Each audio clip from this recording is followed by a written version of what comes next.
Hello everyone, welcome back to the Anatomy Lab. Today we're going to be looking at cranial nerves, as in like the 12 cranial nerves that are going to be extending away from the brain.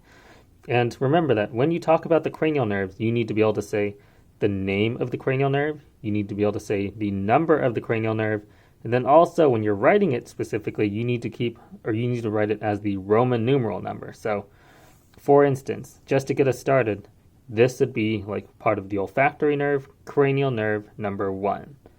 So that's how you're going to write it out or say it out loud when you're describing the cranial nerves.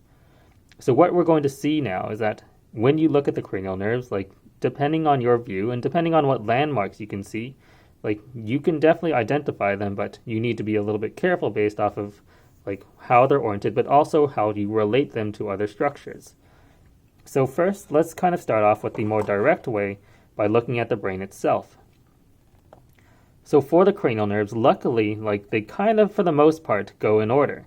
As like going from anterior to posterior, you mostly see them going like 1, 2, 3, 4, 5, 6, 7, 8, 9, 10, 11, and 12. There will be a few exceptions to this, but for the most part, that is going to be the general type of order that we see as we look at the cranial nerves. But another good thing to do when you're looking at cranial nerves is to group them together and then also think about where they would be going. So where are they going? What direction are they going? What number are they? Which ones would be close to each other? All of these are going to be good things to think about as you're looking at the cranial nerves. So first of all, this on the anterior portion of the brain, this would be underneath the frontal lobe. This is going to be olfactory nerve or olfactory cranial nerve number 1. So specifically, this would be the olfactory bulb, but extending away from it, going down into the cribriform plate through the olfactory foramina. Those would be the olfactory nerves. So olfactory cranial nerve number 1. Moving a little bit posteriorly now, these two are going to be the optic nerve or optic cranial nerve number 2. Optic cranial nerve number 2 is going to then potentially also meet here. So sometimes it will show you this, but when it meets, this is going to be the optic chiasm, which is a good thing to look for indicating the optic nerve. So optic nerve, cranial nerve number 2. Moving a little bit more posteriorly as well. Now we can see that it gets a little bit harder, but over here. This would be the oculomotor cranial nerve number 3. So very medial, and then from here it's going to then start to go a little bit laterally, and we're going to see that kind of happen a couple times. So we had olfactory cranial nerve number 1, optic cranial nerve number 2, and now starting from a medial point, like anterior at the top of the pons, this is going to be oculomotor cranial nerve number 3. A little bit to the side now, this is going to be trochlear cranial nerve number 4. So starting medially, we had 3, now 4, trochlear cranial nerve number 4. And then one that's a really good one to kind of know about and then at the very least kind of orient yourself with would be this one. So trigeminal cranial nerve number 5. Trigeminal cranial nerve number 5 is a big one. You have 3 branches that come off of this. You have the maxillary branch, you have the mandibular branch, as well as the ophthalmic branch. This one is going to start very big, but if you can find this is going to help you with, at the very least, orienting you to everything else. So this would be a big one, trigeminal cranial nerve number 5, meaning that anterior to it, this would be likely trochlear. And then posterior to it, this would be number 6. So going from here, going once again to a medial position, this is going to be abducens cranial nerve number 6. And then moving laterally again, this is going to be 7 and 8. So 7 and 8 are going to be together because they're going to be going through the same hole or the same foramen. This is going to be facial cranial nerve number 7, vestibulocochlear cranial nerve number 8. So facial cranial nerve number 7 is going to be the more medial one, and then vestibulocochlear cranial nerve number 8 right next to it. And then this is where it gets just a little bit different from the rest, but it still kind of goes in order. So going from number 8 now you're going to be going along the medulla oblongata, where you have number 9. So glossopharyngeal cranial nerve number 9, that is going to be located right here. Directly behind it, this is going to be vagus cranial nerve number 10. And then down here, this is going to be accessory cranial nerve number 11. And then this one over here is going to be hypoglossal number 12.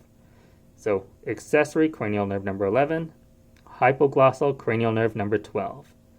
Now something to also help with remembering the hypoglossal is that what does the hypoglossal nerve go through? So the hypoglossal cranial nerve number 12 is going to be going through the hypoglossal canals. And when we looked at the skull, the hypoglossal canals were at what positions along like the foramen magnum? It's going to be at the 10 and 2 positions. So 10 and 2 positions, that's where you find it, a little bit more anterior, as well as very low along like the brainstem, which is going to be allowing it to be within that region in the foramen magnum. So those are going to be the 12 cranial nerves that you need to know for the brain. Make sure that you can identify them on the brain, like half or otherwise, but also you may need to be able to identify it based off of other structures as well. So here we can see another model that shows the cranial nerves, but once again we can go in order to an extent to find these. So in this case you actually can't see all of them, but you can see most of them at the very least. But this is where you're going to need to be a little bit more careful regarding like what is it next to, what is it going through, and how is it related to the other structures. So these two are going to be going through the optic canals. That would mean that this is what?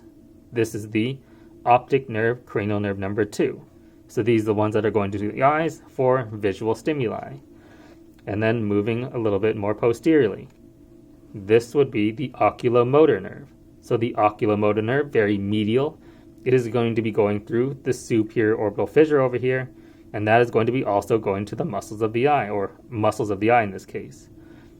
But over here, you can also follow like these small nerves over here. So next would be trochlear, cranial nerve number 4. That is going to be located right here, also going through the superior orbital fissure. And then this one, the big one. The big one is the trigeminal nerve. Remember, it has 3 branches, and you can see that one of them goes through here, one of them goes through the foramen rotundum, one of them goes downward through the foramen ovale. So these 3 major branches will be the maxillary branch, the mandibular branch, and then the ophthalmic branch. Oh, sorry, the other way. Ophthalmic branch, maxillary branch, and then mandibular branch.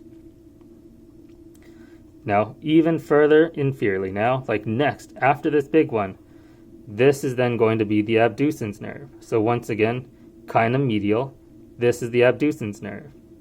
But as we continue on, we have 7 and 8. 7 and 8 are going through the same hole. That is going to be the internal acoustic meatus. That is going to be the facial nerve, cranial nerve number 7, and the vestibulocochlear nerve, cranial nerve number 8.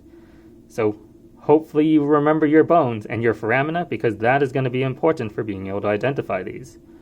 So facial nerve, cranial nerve number 7, vestibulocochlear nerve, cranial nerve number 8, both going through the internal acoustic meatus. And then these 3 nerves going through the jugular foramen together. This is going to be 9, 10, and 11. Glossopharyngeal, cranial nerve number 9, vagus, cranial nerve number 10, and then accessory nerve, cranial nerve number 11. And then once again, like a little bit more anterior than to these, as in like along the brainstem. If you recall, you have one that's a little bit to the front of the other ones. That is going to be the hypoglossal nerve.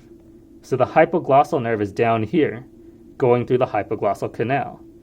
So you knew, like, we learned these bones, we learned these foramina, and we learned them for a reason. So your bones are essentially going to be like your skeleton that you build upon. So that's what you need to know. Like, you need to be able to identify it based off of like major foramina, major regions, as in like where do you find it in the skull, where do you find it going through, what organs does it go through, and then also to each other, how are they related to each other. So think about all of these and try to take notes regarding like how are you going to think, or how are you going to find it. As in, try to find like at least maybe 2 things, or maybe even 3, that is going to help you to identify it confidently. Otherwise, it will be a little bit complicated and a little bit hard, but it's definitely doable. Like, you can look at these, and based off of what you see next to it, or what it's going through, although they look really similar, you can figure out which one is which. Alrighty, so That's it for today. Good luck with your studying, keep up the good work, and I'll talk to you all soon. So, see you later.